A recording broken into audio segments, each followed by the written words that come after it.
Hello, welcome back to the Drummond channel. It's been a while since I posted a market analysis, and coming up on a new month tomorrow, November, and the election next week, I thought it'd be fun to take a look at gold and the S&P E-mini and see where support or resistance lies. We'll probably have some volatility, and we'll put those numbers on the charts to see how well the market reacts to them during a volatile period. We're going to start out with this long-term chart of gold. We have yearly on the left and the quarterly chart on the right. And if you've been around Drummond geometry for a little bit, you got a 5.9 right there, yearly 5.9. That's potential exhaust area. It's in the farther out resistance area, that darkish red area, that's the farther out resistance. So we're in resistance. We have a 5.9 down, which is typically associated with exhaust periods. And over here on the quarterly, there's a 5.2 down way up ahead, and this 5.2 up way down here. Nothing right on the horizon on the quarterly chart, but again, 5.9 down on the yearly chart. That could be important, and we'll see what it looks like on the lower time periods. First up, we'll take the monthly chart here on the left, and we see the PL dots still lined up, pushing higher, and price over here, this 5.2 down, didn't quite get all the way up there.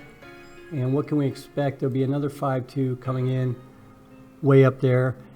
Price is in zone 6, and if you notice this, in zone 6 on a monthly, weekly, and daily basis. So it doesn't, and we're also in a yearly 5.9. So this is a pretty good area to pay attention. There might be a correction, perhaps a weekly or a monthly PL dot refresh, or maybe even a quarterly PL dot refresh. So we're going to have to monitor the lower time periods to see what happens. And for this week, the weekly here in the middle, price reversed out of that 5.2 down, and now we're going to see some weekly support this week at the weekly PL dot and a 5.9 up. And then lastly, over here on the daily chart, resistance coming in right here, and this move down at the live PL dot, the static PL dot, and support starts coming in down here with the weekly envelope overlay. So for right now, short term, gold is pulling back. It's in a higher time period, yearly exhaust area, and we're going to see how this develops. The volatility going into the election, I don't know. We'll see what happens. But if prices fall drastically, they're falling drastically from an exhaust setup on a yearly basis. That's what we see so far. Now moving on to the long-term chart for the S&P contract, and have a 5.9 also, a yearly 5.9 down. It hasn't gotten up that high yet. The yearly is pushing higher. You can see the PL dots are still lined up. This live dot has fallen off a little bit, so an early indication that we're getting an energy slowing down perhaps. But we haven't hit any critical resistance areas just yet on the yearly chart. And then over here on the right, the quarterly chart, there's a 5.2 down up there. And that's really about it, resistance-wise. It's come down back inside the quarterly envelope, so that will become resistance now. It's broken through that support. The monthly chart is starting to tell the picture about the weakness. You see this bar here move back inside the envelope. So the last month's bar, the October bar, pushed outside the envelope and then reversed back inside, closed inside the envelope.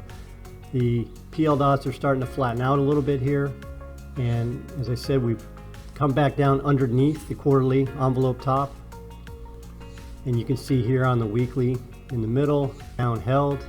Prices broke down through the weekly PL dot, probably headed down here to the monthly PL dot first up.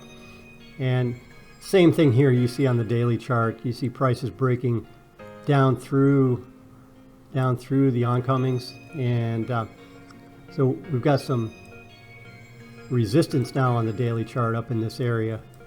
and we'll see how that plays out. I know there's they're going to be fibbing about non-farm payrolls tomorrow. That should be spectacular.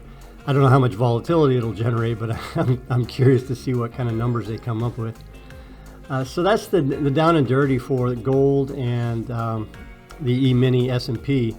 And I guess to summarize, gold is reacting to a yearly 5.9 down in exhaust territory, and the E-mini is also starting to show signs of weakening on a monthly basis. Not a lot of resistance that it's run into on a yearly or quarterly yet. That's it. Thank you for watching, and we'll see you again next time.